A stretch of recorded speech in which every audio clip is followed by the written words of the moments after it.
विद्यार्थी मित्र, पाठीमागच्या तासाला आपण सूत्राच्या साह्यानं वर्ग समीकरण कशी सोडवायची याचा आपण अभ्यास केला.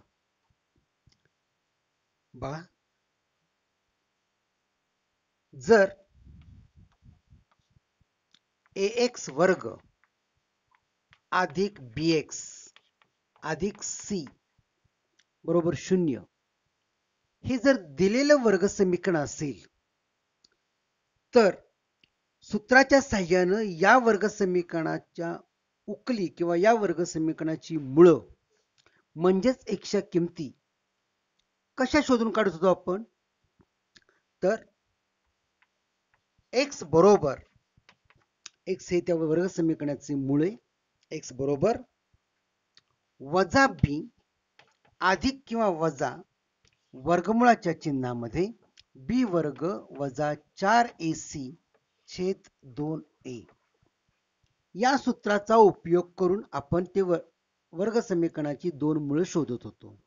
एकदा अधिक चिन्ह घेत होतो, एकदा वजा चिन्ह घेऊन, म्हणजेच काय की x बरोबर वजा b x बरोबर वजा b अधिक वर्गमुळात b वर्ग वजा 4ac छेद 2a हे एक मूळ असेल, किंवा x बरोबर ऋण b ह्या अधिकच्या ऐवजी आपण वजा घेत होतो b वर्ग वजा 4ac छेद 2a. आपल्या लक्षात येईल की ज्यावेळेला आपण ही मुळे शोधून काढत होतो त्यावेळेला या सूत्रामध्ये फक्त a b आणि c यांच्याच फक्त आपल्या किमती शोधायच्या होत्या आणि त्या किमती शोधून आपण त्या वर्ग समीकरणाची मुळं लिहित होतो. या नमुन्याची आपण काही उदाहरणं आपण पाठवण्याच्या तासाला सोडली आहेत. आता या सूत्रामध्ये हा जो भाग आहे कोणता, b वर्ग वजा 4ac, या वर्ग समीकरणाचा आधार घेऊन याच्यावर आपण एबीसीच्या किमती शोधत होतो आणि ही जी बैजिक राशी आहे b वर्ग वजा 4ac या बैजिक राशीलाच आपण विवेचक असं म्हणतो. विवेचक काय म्हणतो आपण, विवेचक. हा विवेचक आहे आणि हा विवेचक आपण डेल्टा या चिन्हाने दाखवत होतो. डेल्टा हा डेल्टा म्हणजे काय, b वर्ग वजा 4ac ला आपण विवेचक असं म्हणत होतो. विवेचक याचा अर्थ त्या वर्ग समीकरणाची जी दोन मुळं असतात किंवा जी मुळं असेल त्या मुळांच्या संबंधित विवेचन करणारा घटक. विवेचन करणाऱ्याचा अर्थ त्या मुळांच्या संबंधी माहिती सांगणारा हा घटक आहे आणि म्हणून त्याला आपण विवेचक असं म्हणत होतो. लक्षात येते, त्याला काय म्हणतो आपण, विवेचक. मग हा विवेचकावरून त्या वर्ग समीकरणाच्या मुळांचं स्वरूप कसं असेल, ती मुळं कशी असतील हे आपल्याला या बैजिक राशीवरून म्हणजेच या b वर्ग वजा 4ac वरून आपण ठरवू शकतो. आता त्या संबंधात आपल्याला काही उदाहरणं घेणार आहोत आपण की दिलेल्या वर्ग समीकरणाची मुळं केवळ b वर्ग वजा 4ac ची किंमत काढून ती कशी असतील, त्या मुळांचं स्वरूप काय असेल हे आपल्याला ठरवता येतं. त्यासाठी मी तुम्हाला एक 3 महत्वाच्या टिप्स देणार आहे, त्या टिप्स लिहून घ्या.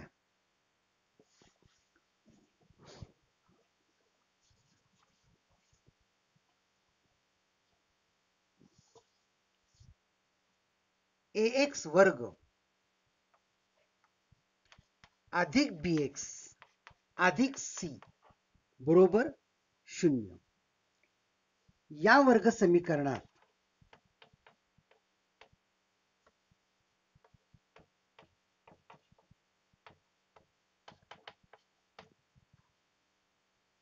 b वर्ग वजा 4ac ह्याला आपण कोणतं चिन्ह वापरणार आहे, डेल्टा. b वर्ग वजा 4ac या बैजिक राशीला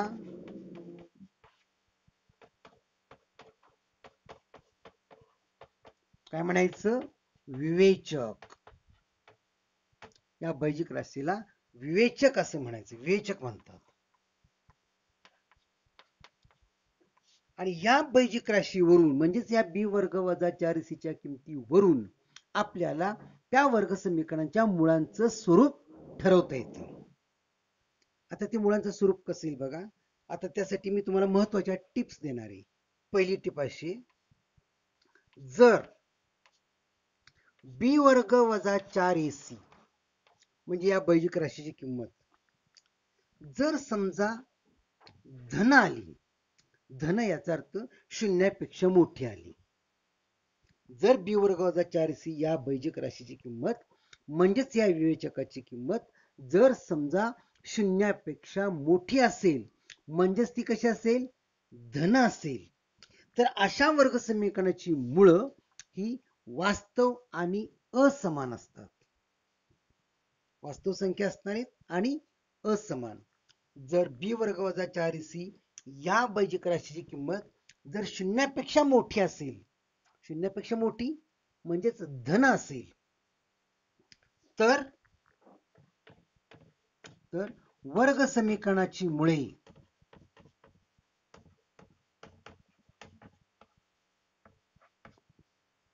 कशी असतील, ही वास्तव संख्या व असमान असतील.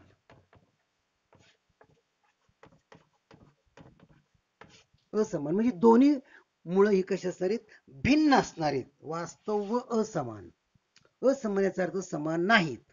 वास्तव व असमान असतील म्हणजेच ते भिन्न असणार आहेत. ही पहिली टीप. लक्षात आलं? लिहून घ्या. जर बी वर्ग वजा 4ac ची किंमत जर शून्यापेक्षा मोठी असेल, तर त्या वर्ग समीकरणाची मुळं कशी असतील, वास्तव व असमान असतील.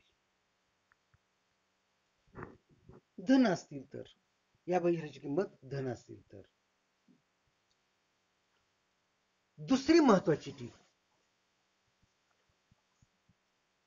दुसरा, जर बी वर्ग वजा 4ac या बैजिक राशीची किंमत जर समजा शून्य असेल, शून्य, तर त्या वर्ग समीकरणाची मुळं ही वास्तव संख्या पण समान असतील, दोन्ही सारखीच असतील. जर या बैजिक राशीची किंमत जर शून्य आली, तर काय होईल, वर्ग समीकरणाची मुळे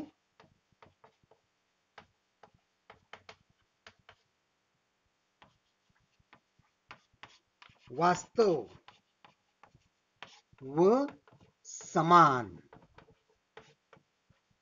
वास्तव व समान असतात. जर या बैजिक राशी किंमत जर शून्य आली, तर त्या वर्ग समीकरणाची मुळे ही वास्तव व समान असतील.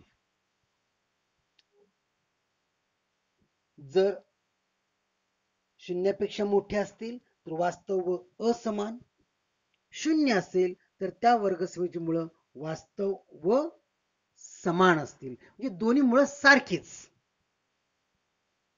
आणि तिसरी अट,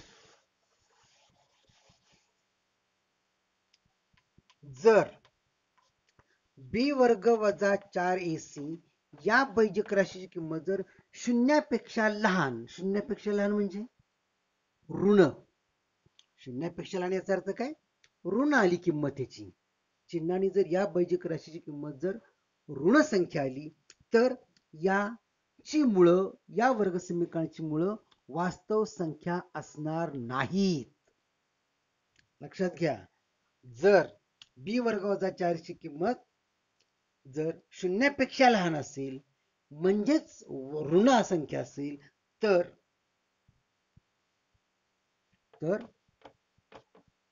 त्या वर्ग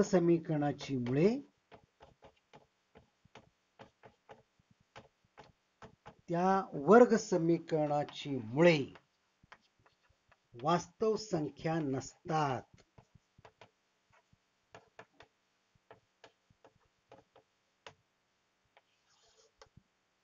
कधी, जर या बैजिक राशीची किंमत म्हणजेच त्या विवेचकाची किंमत ही ऋण संख्या आली, तर त्या वर्ग समीकरणाची मुळे वास्तव संख्या नसतात. हे तीन मुद्दे, हे तीन टिपा अत्यंत महत्वाचे आहेत. म्हणजे याचा अर्थ असा की वर्ग समीकरणामध्ये बी वर्ग वजा 4ac ची किंमत, ही किंमतीलाच आपण विवेचक असं म्हणतो आणि त्या विवेचकाच्या साहाय्याने आपण त्या वर्ग समीकरणांच्या मुळांचं स्वरूप आपण ठरवू शकतो. आता प्रश्न तुम्हाला कसा असेल, एक वर्ग समीकरण दिलं जाईल आणि फक्त विचारलं जाईल की दिलेल्या वर्ग समीकरणांच्या मुळांचे स्वरूप ठरवा, बस. मग तुम्हाला याचा आधार घेऊन तुम्हाला त्या वर्ग समीकरणाच्या मुळांचं स्वरूप ठरवता येईल. आपण एक उदाहरण घेऊया.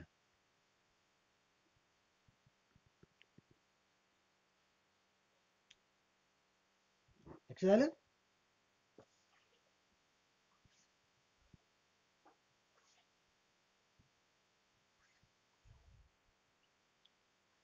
म्हणजे आपल्याला एक छोटासा असा तक्ता सुद्धा लक्षात ठेवता येईल. एक छोटासा जरी तक्ता तुम्ही केला की जर या बाजूला विवेचकाची किंमत,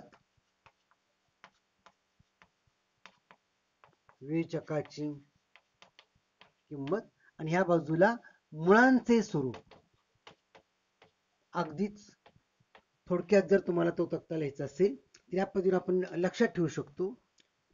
पहिलं काय, बी वर्ग वजा 4ac म्हणजेच हा विवेचक, याची किंमत जर धन आली म्हणजे शून्यापेक्षा मोठी आली तर मुळ कसे असतील, वास्तव व असमान.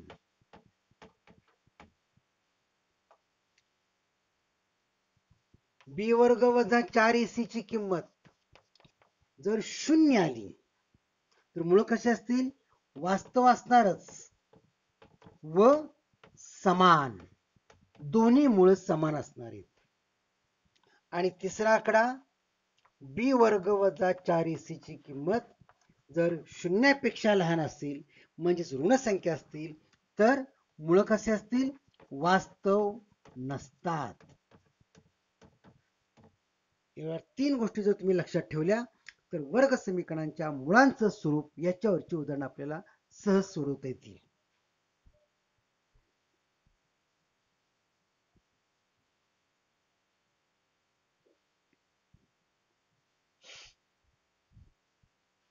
आता आपण एक उदाहरण घेऊ. या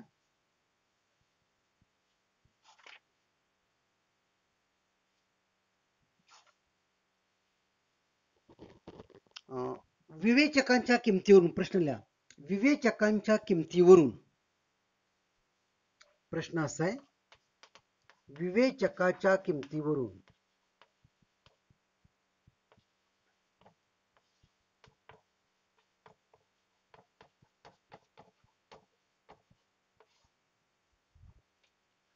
पुढील वर्ग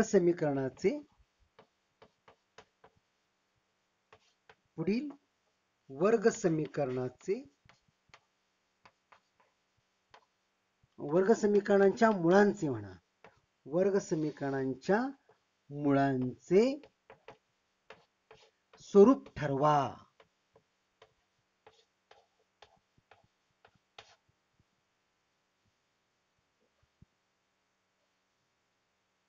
झालं? एक गणित घ्या. 2y वर्ग ऋण 7y अधिक 2 बरोबर 0.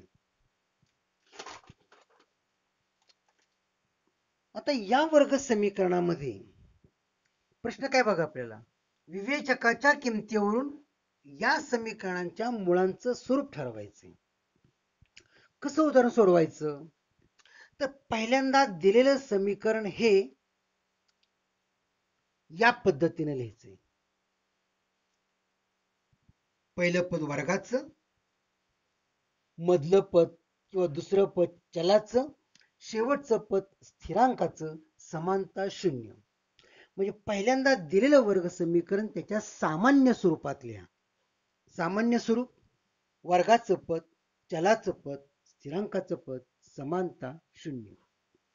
अर्थात या उदाहरणामध्ये ते दिलेलंच आहे, पण जर नसेल तर ते वर्ग समीकरण सामान्य स्वरूपात कसं आणायचं याच्या पूर्वी आपण त्याची उदाहरणं घेतलेली आहेत. आता येऊन पहिल्यांदा ए बी सी च्या किमतीला ठरवा. ए म्हणजे काय? वर्गीय पदाचा सहगुणक म्हणजे 2. ए बरोबर 2 येईल. बी बरोबर काय येईल? चलाचा सहगुणक ऋण 7. आणि सी काय येईल? धन 2 येते किंवा नुसते 2 जरी लिहिले तरी चालतील. झालं म्हणजे ए ची किंमत ठरवली, बी ची किंमत ठरवली आणि सी ची किंमत ठरवली. ही पायरी खूप महत्वाची. तुम्हाला ए बी सी च्या किमती लिहिता आल्या पाहिजेत. आता ए बी सी च्या किमती तुम्हाला कळल्या. झालं. हे कळलं की काय पुढे करायचंय? आपल्याला त्या विवेचकाची किंमत काढायची. म्हणजेच बी वर्ग वजा 4ची किंमत काढायची. काय येईल किंमत बघा? म्हणून बी वर्ग ऋण 4ac बरोबर बघा बी ऋण 7 कंसाचा वर्ग. मी फक्त या राशी किंमत काढतोय. बी ची जागा ऋण 7 ने घेतली, कंसाचा वर्ग ऋण 4a, ए ची किंमत 2 आहे, सी 2 आहे. मुद्दाम चलांच्या किमती गोल कंसात ठेवा म्हणजे उदाहरण चुकणार नाही. काय होईल? ऋण 7 चा वर्ग कोणत्याही ऋण संख्येचा वर्ग धनच असतो. ऋण 7 चा वर्ग 49 येईल. ऋण 4 2 आणि 2 यांचा गुणाकार 4 दुनी 8 8 दुनी 16 ऋण 16. आता 49 वजा 16 किती आले? 23.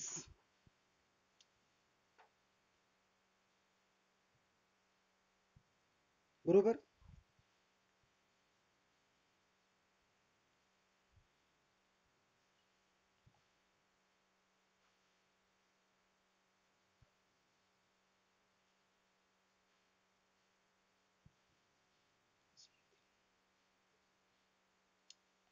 सॉरी 33 येईल.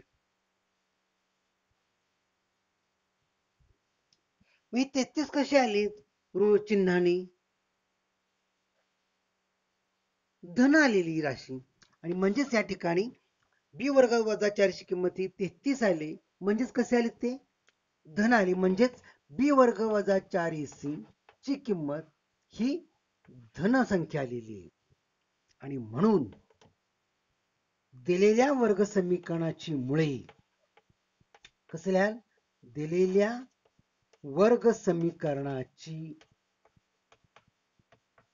मुळे कसे असतील? वास्तव व असमान. दोन मुळे असणार आहेत. एक दोन्ही वास्तवच असतील आणि ती भिन्न भिन्न असतील. या पद्धतीने तुम्हाला उदाहरण सोडवता येईल. या किमतीवर तुमच्या मुलांचं स्वरूप अवलंबून आहे. लक्षात आलं? याची तुम्हाला उदाहरण आता सहज सोडवतील. बी वर्ग वजा 4ची किंमत जर 0 आली तर फक्त काय लिहायचंय? दोन्ही मुळे ही वास्तव व समान. आणि बी वर्ग वजा 4ची किंमत जर समजा ऋण आली तर त्या वर्ग समीकरणाची मुळे ही कशी असणार आहेत? वास्तव संख्या असणार नाहीत. बघा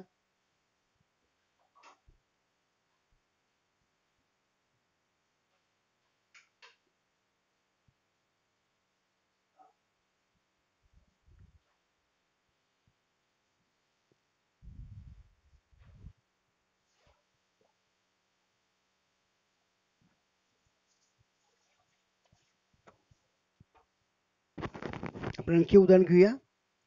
घ्या m वर्ग अधिक 2m बरोबर 9. m वर्ग अधिक 2m बरोबर ऋण 9 घ्या. मला सांगा पहिल्यांदा दिलेलं वर्ग समीकरण हे सामान्य स्वरूपात आहे का? पहिलं पद वर्गाचं आहे, मधलं पद चलाचं आहे, स्थिरांकाचं पद समानतेच्या चिन्हाच्या पलीकडच्या बाजूला आहे ते पहिल्यांदा अलीकडे घ्या. बरोबर चिन्हाच्या डावीकडे घ्या. पक्षांतराच्या नियमाने काय होईल बघा. म्हणून यम वर्ग अधिक 2m ऋण इकडं अधिक 9 होतील बरोबर 0. पुढं काय एबीसीच्या किमती.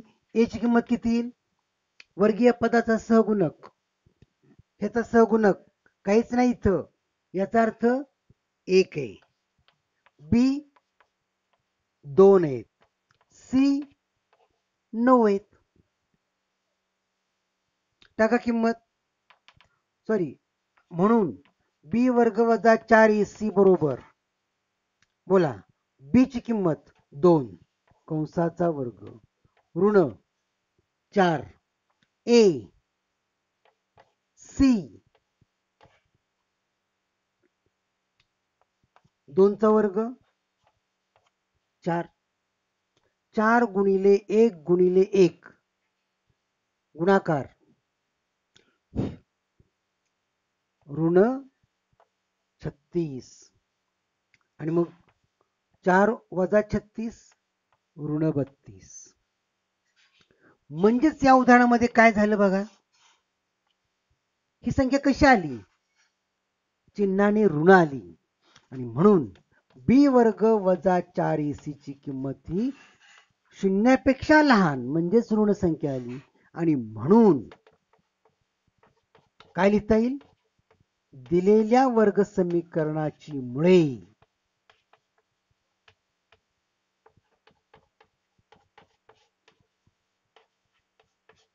वास्तव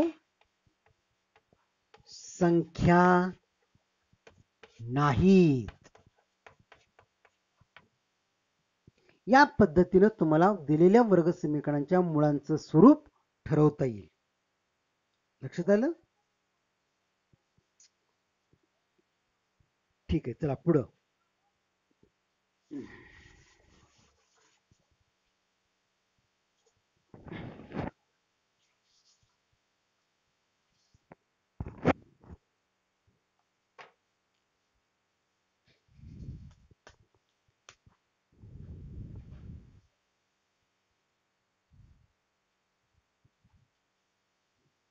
आता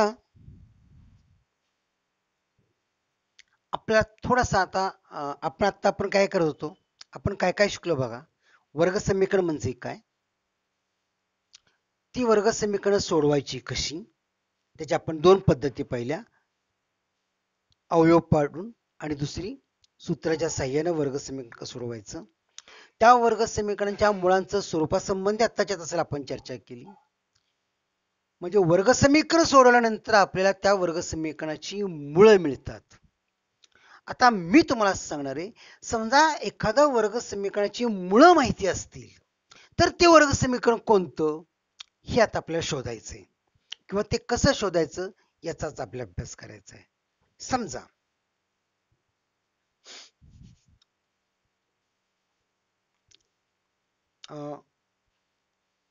जर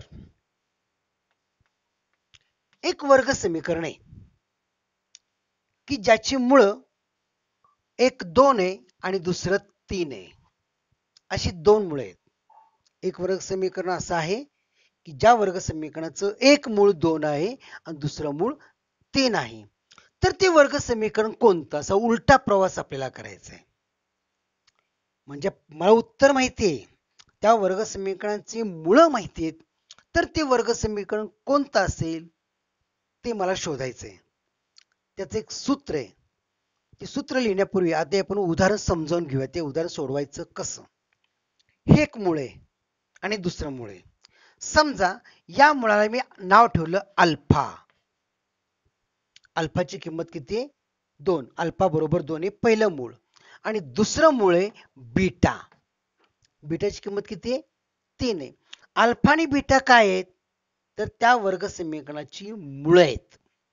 मग ते वर्ग समीकरण कोणतं असं आपल्याला ठरवायचंय. अगदी सोपं आहे. समजा अल्फा बरोबर 2 आहे आणि बीटा बरोबर 3 आहे तर तुम्ही काय करायचं पहिल्यांदा त्या 2 मुळांची बेरीज घ्यायची.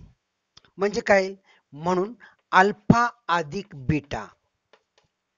अल्फा अधिक बीटा म्हणजे त्या 2 मुळांची बेरीज. किती येईल बेरीज बा बेरीज अल्फाची किंमत 2 आहे, बीटाची किंमत 3 आहे. 2 अधिक 3 बरोबर 5. म्हणजे अल्फा अधिक बीटा तुम्ही काढला, किती आला? 5 आला. अल्फा गुणिले बीटा काढा. अल्फा आणि बीटाचा गुणाकार काय येईल तो बघा. अल्फाची किंमत 2 आहे, गुणिले बीटाची किंमत 3 आहे. अल्फा गुणिले बीटा 2 गुणिले 3 6. काय केलं बघा, अल्फा बरोबर 2 आणि बीटा बरोबर 3 ही त्या वर्ग समीकरणाची मुळे आहेत. मग पहिल्यांदा मी मुळांची बेरीज घेतली, काढली, ती किती आली? 5. मुळांचा गुणाकार केला, तो किती आला? 6. आणि मग त्या मुळांची बेरीज मला माहिती पडली, मुळांचा गुणाकार मला माहिती पडला, आणि समजा त्या वर्ग समीकरणाचं चल आपण कुठलेही वापरूया. समजा नेहमीप्रमाणे आपण x या चलाचा वापर केला, म्हणून ते वर्ग समीकरण कसे लिहिता येईल? म्हणून ते वर्ग समीकरण की ज्यांची मुळं 2 आणि 3 असतील, त्याचं एक सूत्र आहे किंवा त्याची ठराविक असा साचा आहे. तो कसा आहे बघा, x वर्ग वजा कंसात अल्फा अधिक बीटा कंस पूर्ण x म्हणजे ऋण कंसात त्या दोन मुळांची बेरीज अधिक अल्फा गुणिले बीटा बरोबर 0. बघा काय लिहिले बघा इथं मी, x वर्ग वजा मुळांची बेरीज वजा कंसात लिहिले मी आता अल्फा अधिक बीटाची किंमत गुणिले x अधिक कंसामध्ये अल्फा गुणिले बीटा म्हणजे मुळांचा गुणाकार बरोबर 0. आता फक्त किमती टाका, काय होईल? म्हणून x वर्ग ऋण अल्फा अधिक बीटाची किंमत 5 x अधिक अल्फा गुणिले बीटा 6 बरोबर 0. संपले हे समीकरण. आता फक्त कंस सोडून टाका, काय बघा, म्हणजेच काय बघा, x वर्ग ऋण 5x अधिक 6 बरोबर 0. हे ते समीकरण असणार आहे. x वर्ग ऋण 5x अधिक 6 बरोबर 0. की ज्या वर्ग समीकरणाची मुळं 2 आणि 3 असतील, वाटल्यास हे समीकरण तुम्ही सोडून बघा, त्याची मुळं काय येत आहेत, ती ही मुळे येतील. लक्षात काय काय करायचंय तुम्हाला. समजा वर्ग समीकरणाची मुळं दिली, मुळं, मग ते वर्ग समीकरण कोणते असा प्रश्न विचारलेला आहे. तर काय करायचं, पहिल्यांदा मुळांची बेरीज घ्यायची, त्या मुळांचा गुणाकार घ्यायचा आणि ह्या नमुन्यात समीकरण मांडायचे. x वर्ग ऋण मुळांची बेरीज म्हणजे अल्फा अधिक बीटा गुणिले x अधिक मुळांचा गुणाकार म्हणजे अल्फा गुणिले बीटा बरोबर 0. आणि ह्यात फक्त किमती टाका की तुम्हाला ते संभाव्य नाही, ते तुम्हाला अपेक्षित असणारं वर्ग समीकरण मिळेल. लक्षात आलं? घ्या, लिहून घ्या वाटल्यास हे. आणि वर्ग समीकरण कसं मिळवायचं हे आता आपण शिकूया. खूप महत्वाचा भाग आहे हा. आता लिहून घ्या,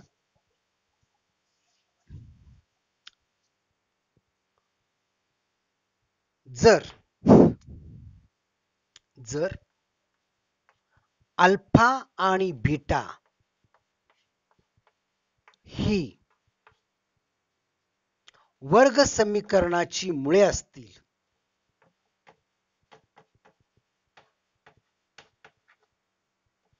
वर्ग समीकरणाची मुळे असतील तर ते वर्ग समीकरण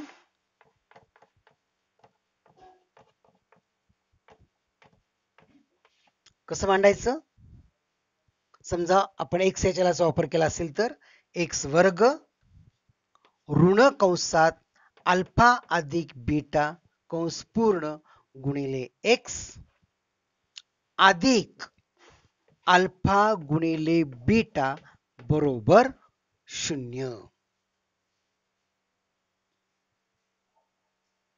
लक्षात आलं?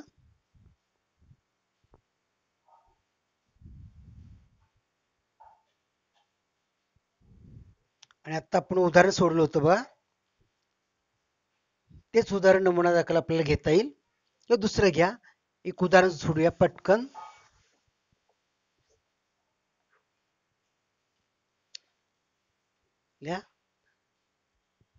जर 3 व ऋण 10 3 व ऋण 10 ही वर्ग समीकरणाची मुळे असतील,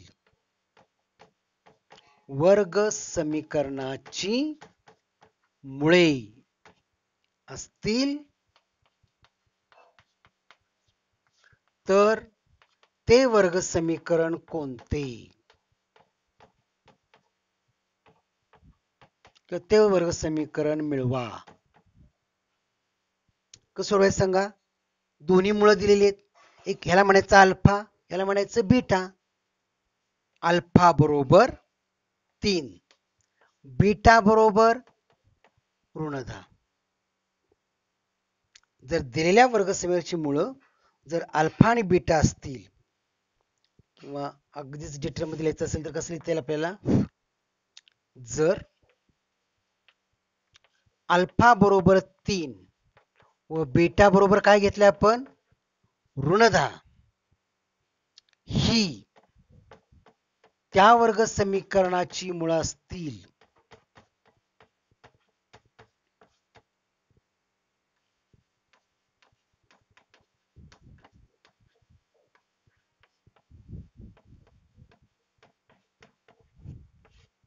तर सांगा. पहिल्यांदा काय कराल? अल्फा अधिक बीटा काढा. अल्फा अधिक बीटा काय बघा? 3, अल्फाची किंमत 3 आहे, अधिक बीटा, बीटा किती आहे? ऋण 10. मुद्दाम त्याला गोल कंस करा. 3 अधिक कंसात ऋण 10 म्हणजे किती आलं बघा? हे 3 ऋण 10. अधिक कोणातलं चिन्ह बदलणार नाही म्हणजे किती आलं? हे ऋण 7. अल्फा अधिक बीटाची किंमत काढली, किती आली? ऋण 7. अल्फा गुणिले बीटा काढा. अल्फा गुणिले बीटा तो किती आला? 3 गुणिले ऋण 10. अल्फाची किंमत 3, बीटाची किंमत ऋण 10 म्हणजे किती आला गुणाकार? हा ऋण 30. अल्फा गुणिले बीटा बरोबर ऋण 30. या दोन किमती खूप महत्वाच्या आहेत.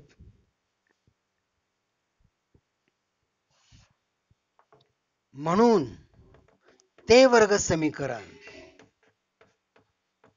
कसं लिहाल? एक्स वर्ग ऋण कंसात अल्फा अधिक बीटा एक्स अधिक अल्फा गुणिले बीटा बरोबर 0. मी हा वरचा भाग लिहितो इथं, सॉरी इथं लिहितो. काय बघा? ते वर्ग समीकरण काय मग सांगा? एक्स वर्ग ऋण कंसात अल्फा अधिक बीटा एक्स अधिक अल्फा गुणिले बीटा बरोबर 0. टाका किमती. एक्स वर्ग तसंच ऋण अल्फा अधिक बीटा किती आलाय?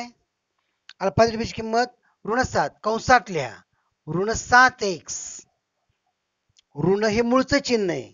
अल्फा अधिक बीटाची किंमत आली ऋण 7 कंसात लिहिली गुणिले x अधिक अल्फा गुणिले बीटा ऋण 30 बरोबर 0. हे ते वर्ग समीकरण असेल. आणि या वर्ग समीकरणाला सोपरूप देऊया. काय सोपरूप दिलं तर बघा, एक्स वर्ग ऋण मुळातलं चिन्ह बदलेल अधिक 7x अधिक कवळातलं चिन्ह बदलणार नाही ऋण 30 बरोबर 0. हे असणारे ते वर्ग समीकरण. म्हणजे तुम्हाला फक्त बेरीज आणि वजाबाकी करता सॉरी गुणाकार करता आला, बैजिक क्रिया आहेत त्या, तर तुम्हाला ते संभाव्य सॉरी अपेक्षित वर्ग समीकरण तुम्हाला सहज मिळवता येईल. लक्षात आलं? आतापर्यंत आपण वर्ग समीकरणातला बराचसा भाग पाहिलेला आहे. हे व्हिडिओ तुम्ही पुन्हा पुन्हा बघा आणि वर्ग समीकरणाचा अभ्यास चांगला करा. आता आपला एक थोडासा भाग राहिलेला आहे. वर्ग समीकरणाचा उपयोग करून शाब्दिक उदाहरणं कशी सोडवायची ते आपण पुढच्या तासाला घेणार आहोत.